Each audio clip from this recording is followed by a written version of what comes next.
SSDI Work Incentives, a Griffin Hammis production tailored for Ohio. I just got offered a job making $1,600 a month. But I haven't worked since I got SSDI, so I'm wondering what happens if I take the job. Well, that's an exciting opportunity.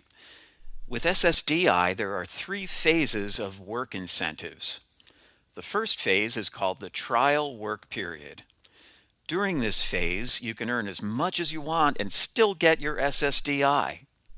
Oh, wow, that's great. How does it work? When you're found eligible for SSDI, you're given 9 trial work months. If you earn above the trial work level, you'll use up one of those months. In 2023, the trial work level is $1,050 a month, but it usually goes up in January of each year. If you haven't worked since your SSDI began, you'll likely have all 9 trial work months available. So if you earn $1,600 for 9 months, you'd get your SSDI and wages. That sounds great. What happens after the 9 months?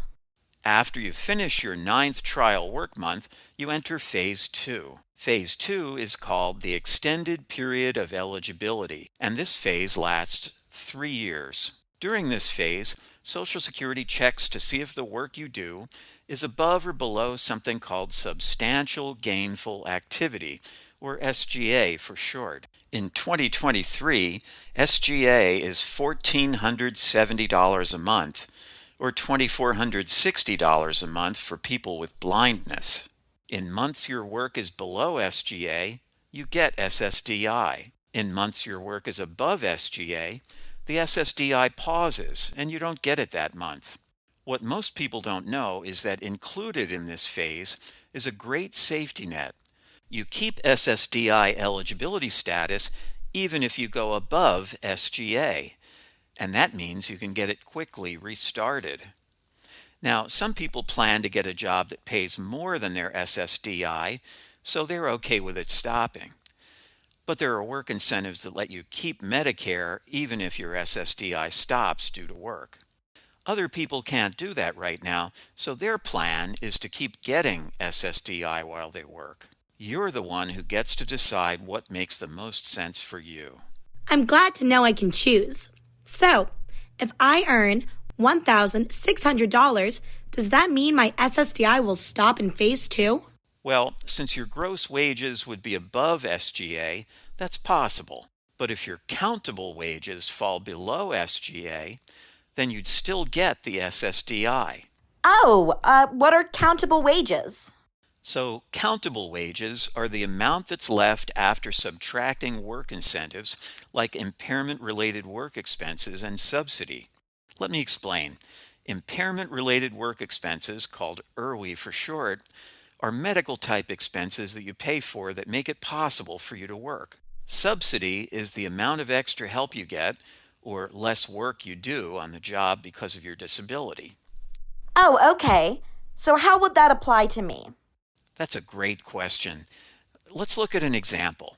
Let's say each month you spend $100 on medications that you need to be able to work. Plus, let's say you get $200 worth of free help from your coworkers to do your job. After subtracting those from your gross wages, you'd end up with $1,300 in countable wages. And that is below SGA, which means you'd likely still receive your SSDI. Great, I got it. So, if I do end up earning above SGA, it's good to know I can easily get it back. So, what happens in Phase 3? In the third phase, Social Security will still check to see if your countable wages are above or below SGA. If they're below SGA, your SSDI simply continues. If they go above SGA, then your SSDI would stop completely. To get it back, you need to do a new application, or if you meet the criteria, you can ask for something called expedited reinstatement, which is another safety net. Expedited reinstatement gives you up to 6 months of SSDI while Social Security checks to see if you're eligible for benefits again. All right, I think I got it. It's great to know I have safety nets to support me as I return to work. You can learn even more about SSDI and work on oh.db101.org. Read the SSDI and work article. Use the Benefits and Work Estimator to see how you can be better off with a job. And if you'd like to speak to someone about SSDI and work, call Social Security's Ticket to Work helpline at 1-866-968-7842. Their TTY number is 1-866-833-2967. To see more videos like this one, go to oh.db101.org. Knowledge is power. Take time to learn more about SSDI and work.